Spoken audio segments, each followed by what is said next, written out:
Avez-vous déjà eu l'impression que même si vous criez, personne ne vous entend vraiment? Naruto n'a pas grandi seul, il maîtrise l'art dangereux d'exister sans être vu. Mais ce que personne ne vous dit, c'est que ce mécanisme de défense de l'enfance est exactement ce qui efface sa présence dans la vie des gens d'aujourd'hui. Vous voulez comprendre pourquoi? Avez-vous déjà ressenti cet étrange vide, comme si vous étiez dans une pièce pleine de monde, mais que personne ne remarquait vraiment votre présence? C'est bizarre d'y penser, mais Naruto n'était pas seulement ce gamin bruyant qui voulait devenir Hokage pour se montrer. En réalité, il a appris à exister seul. Et c'est exactement pour cela que, peut-être, aujourd'hui, on ne se sent pas non plus vu. Nous grandissons en pensant que l'isolement de Naruto n'était qu'une chose d'anime. Mais la vérité est qu'il révèle un mécanisme psychologique profond sur ce qui se passe lorsque quelqu'un grandit sans validation et sans véritable regard humain.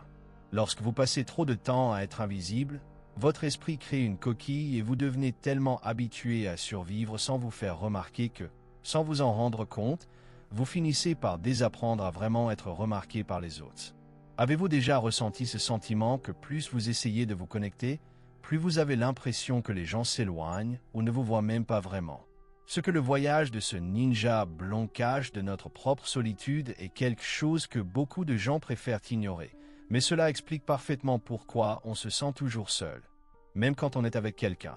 Restez jusqu'au bout, car ce que vous allez maintenant découvrir sur la logique de l'invisibilité pourrait vous surprendre et changer complètement la façon dont vous vous voyez dans le monde. Si vous vous identifiez à ce sentiment, inscrivez-vous ici pour qu'ensemble nous puissions donner une voix à ces douleurs que beaucoup ressentent, mais que peu ont le courage d'en parler, aidant ainsi davantage de personnes à être vues. Mais regardez, le trou est bien plus bas.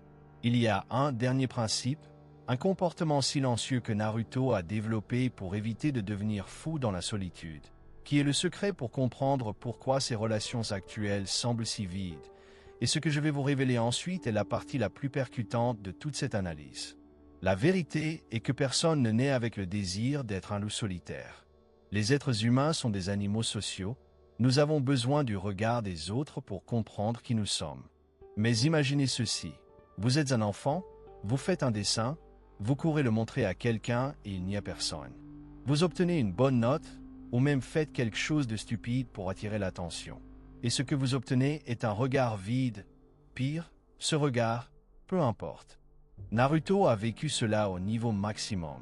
Villa da Fola a non seulement ignoré l'enfant, mais elle l'a traité comme une tache sur le paysage.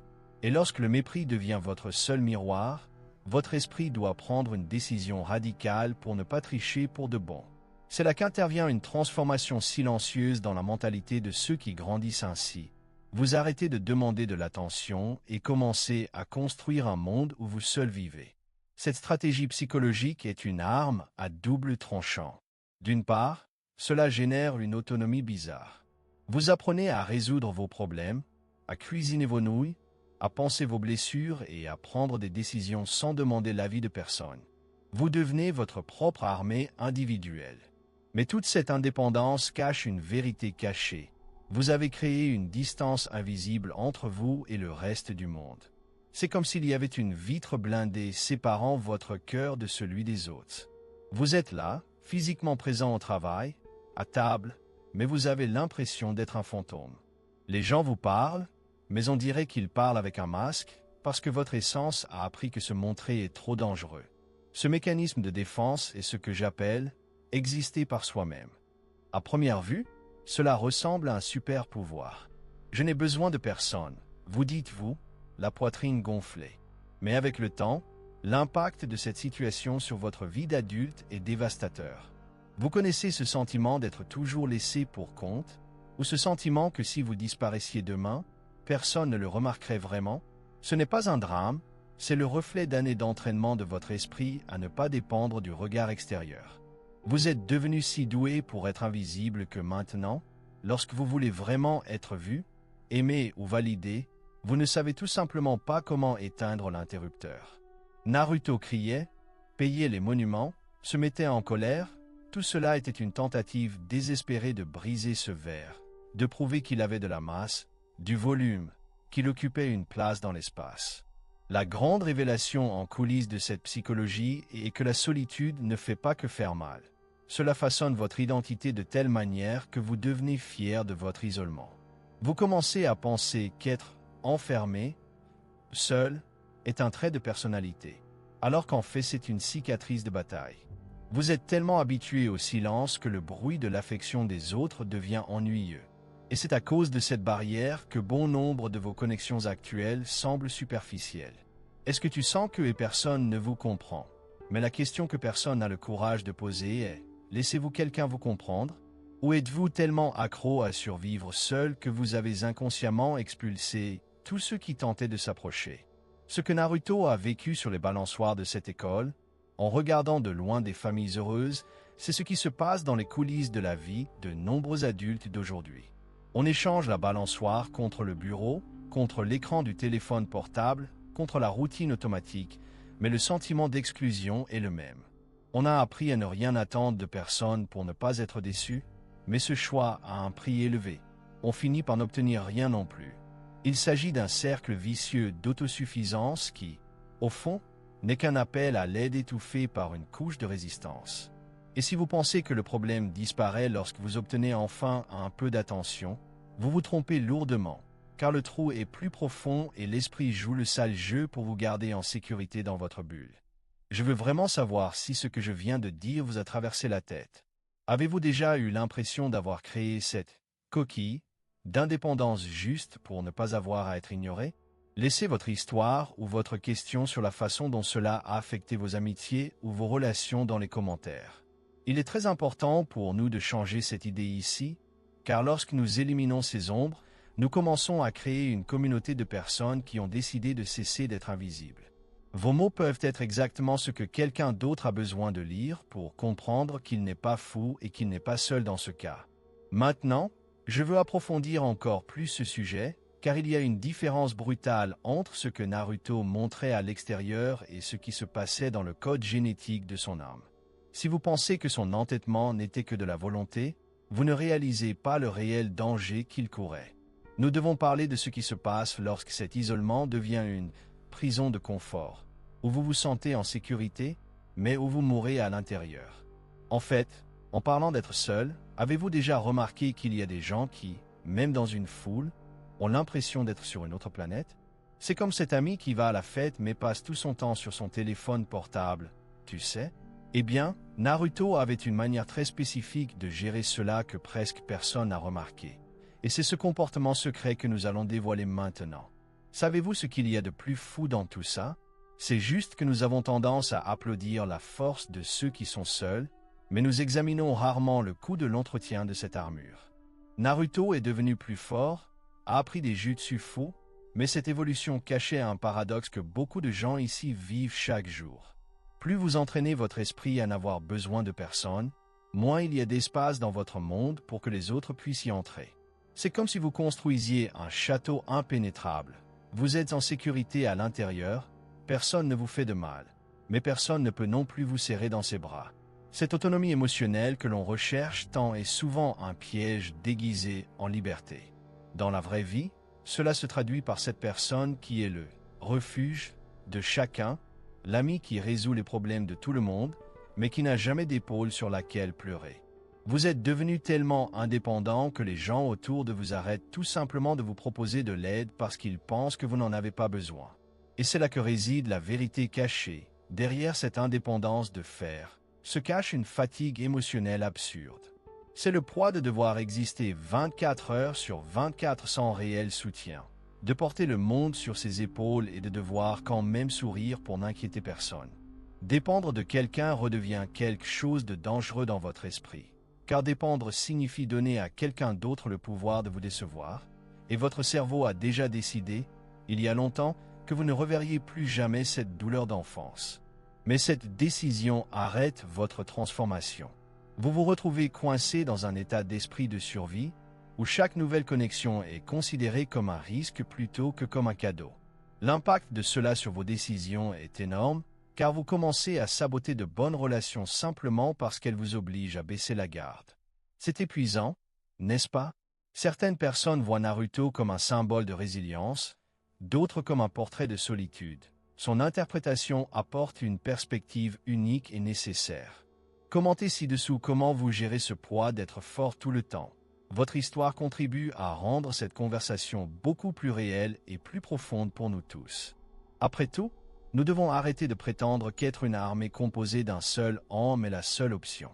Et écoutez, si vous pensez que cette fatigue de tout porter seul est déjà la limite, préparez-vous, car ce que je vais vous montrer maintenant sur le prix de la reconnaissance vous fera remettre en question tous les choix que vous avez faits jusqu'à présent. Vous connaissez ce moment où Naruto est enfin adopté par le village, mais on a l'impression que quelque chose ne va toujours pas. Eh bien, il y a un secret au sujet du succès, personne ne vous le dit, et c'est exactement là que la plupart des gens, forts, finissent par s'effondrer sans même s'en rendre compte. C'est comme lorsque vous achetez enfin cette collation dont vous avez rêvé toute la journée, mais la première bouchée a un goût étrange de « c'était ça ?» Vous savez, maintenant, je veux approfondir encore plus ce sujet. Vous connaissez cette sensation lorsqu'on est toujours en mode avion, même au milieu d'une conversation importante?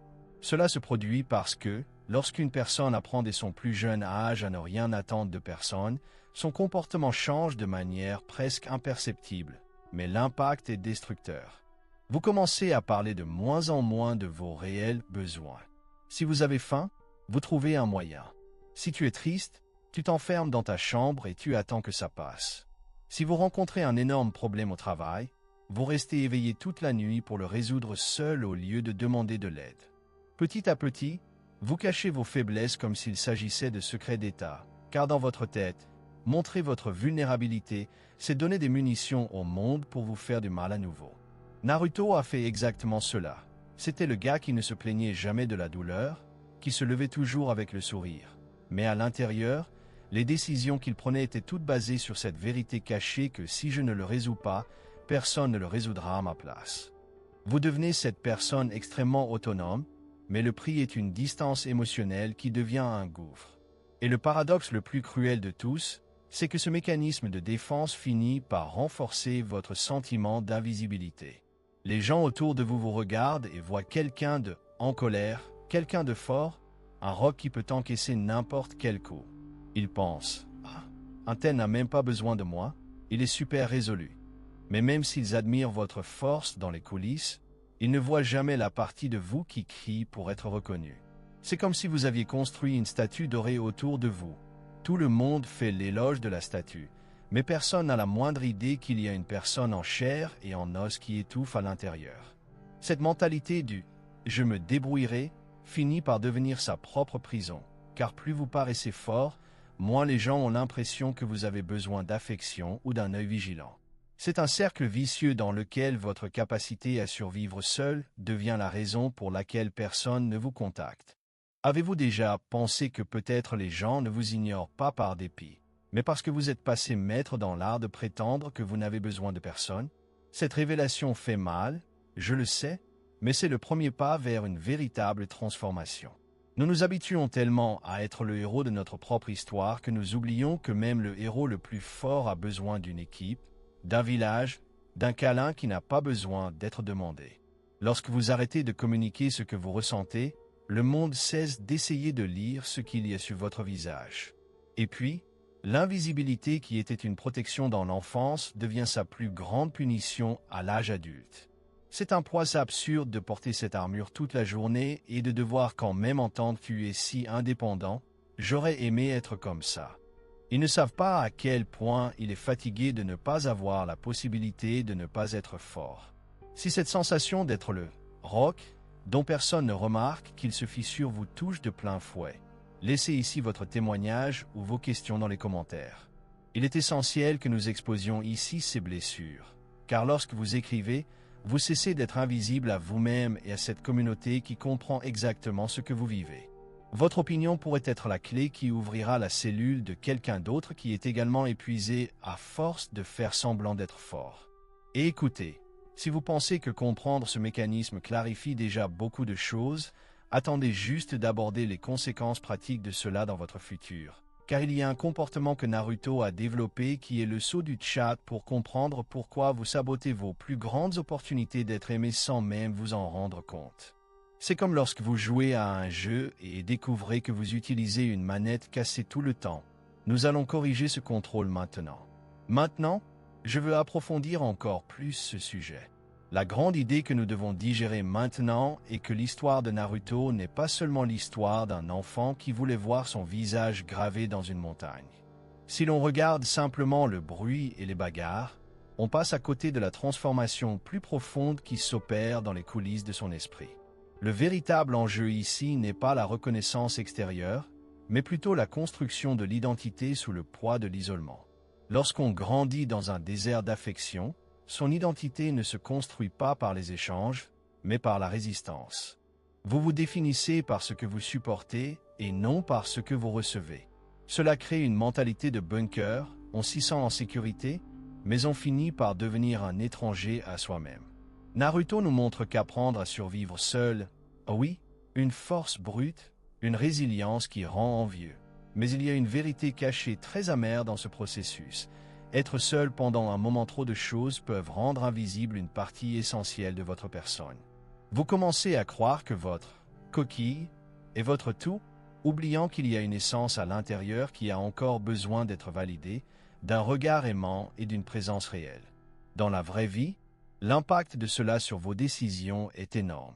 Vous choisissez des chemins où vous n'avez besoin de personne, vous évitez de demander de l'aide même lorsque vous sombrez, sans vous en rendre compte, vous finissez par élaguer votre propre bonheur pour garder cette autonomie intacte.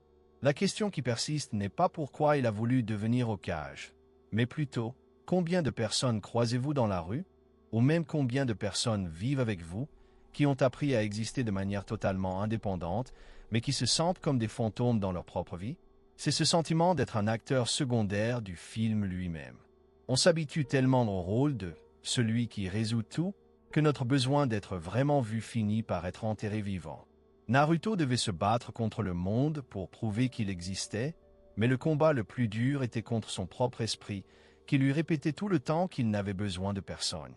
Ce mécanisme est un piège de confort émotionnel. Vous vous sentez puissant parce que vous ne dépendez de personne, mais ce pouvoir est en fait une solitude gourmande. La révélation la plus lourde est que, bien souvent, nous devenons invisibles non pas parce que le monde est cruel, mais parce que nous avons arrêté de projeter notre lumière vers l'extérieur, de peur que quelqu'un vienne l'éteindre. On se protège tellement qu'on finit par disparaître. Ce poids d'exister sans se faire remarquer génère une fatigue qu'aucun repos ne peut résoudre, car c'est une fatigue de l'âme de porter un masque de fer toute la journée. Et si je vous disais que ce comportement d'extrême autosuffisance est en fait un appel à l'aide que l'on lance en silence chaque jour? C'est un paradoxe. Nous voulons être vus, mais nous avons peur d'être vraiment regardés. Nous voulons une connexion, mais nous avons peur de la vulnérabilité. Naruto a brisé ce cycle lorsqu'il a décidé qu'être vu n'était pas une question de gloire, mais d'être compris. Et toi, combien de temps allez-vous conserver cette identité de loup solitaire pendant que votre cœur implore une meute? Cette analyse nous touche car il ne s'agit pas d'un dessin, mais des coulisses de notre propre existence et des décisions que nous prenons pour éviter de souffrir. Le problème est qu'en évitant la souffrance de l'abandon, nous finissons par accepter la souffrance de l'invisibilité. Et cette douleur, mon ami, est silencieuse et vous ronge le cœur. C'est comme si vous assistiez à une fête incroyable mais que vous portiez une cape d'invisibilité. Vous voyez tout, sentez la nourriture, entendez la musique, mais personne ne vous bouscule, personne ne vous porte un toast. Il arrive un moment où cette autonomie devient lassante, et il faut comprendre ce qui vient après cette révélation. Après tout, l'identité que vous avez construite dans la solitude est-elle celle que vous êtes vraiment, ou est-ce simplement celle que vous deviez être pour survivre? Si vous avez déjà senti que votre force est en fait un mur que vous avez construit vous-même et que vous ne savez plus comment revenir en arrière, laissez votre avis ici dans les commentaires. Il est essentiel que nous partagions ces visions, car lorsque vous mettez des mots sur ce que vous ressentez, vous commencez à briser les briques de ce mur invisible et à créer un sentiment de communauté avec ceux qui sont dans la même tranchée. Que pensez-vous de cette force que possédait Naruto? Était-ce de la vertu ou était-ce simplement de la survie pure et simple? Votre question ou votre rapport pourrait être le point de départ pour quelqu'un qui se sent également comme un fantôme et qui commencerait à prendre des couleurs dès maintenant. Et regardez, Si vous pensez que nous sommes déjà entrés dans le vif du sujet, préparez-vous, car maintenant nous allons entrer dans le territoire de révélations plus lourdes sur la façon dont votre cerveau est accro à cette solitude et ce qui se passe lorsque vous essayez d'en sortir pour la première fois. C'est comme cette sensation lorsque vous restez longtemps dans le noir et que quelqu'un ouvre la fenêtre d'un coup. La lumière fait mal, mais c'est la seule chose qui vous fait voir le chemin. Maintenant, je veux approfondir encore plus ce sujet. Arriver ici n'est pas pour tout le monde. Beaucoup de gens évitent ce type de conversation car regarder nos propres ombres, celles que Naruto illustre si bien, demande un courage que tout le monde n'est pas prêt à avoir. Mais si tu es resté avec moi jusqu'à ces dernières secondes, c'est le signe que quelque chose en toi a cliqué, une envie de ne plus accepter ce rôle de fantôme dans ta propre vie. Nous avons traversé beaucoup de choses au cours de cette conversation, du poids d'être fort tout le temps à cette vérité cachée sur notre besoin d'être vu, et j'espère sincèrement que cette analyse a apporté un peu de clarté dans vos journées. Si vous sentez que ce contenu ajoute vraiment de la valeur et vous fait voir les choses sous un angle différent, pensez à vous abonner à la chaîne ici. C'est la manière la plus naturelle pour nous de poursuivre cette conversation et pour que vous ne manquiez pas les prochaines plongées que nous allons faire dans la psychologie de ces histoires dont nous avons parlé. Je t'aime tellement. Votre like est aussi un signe important pour moi.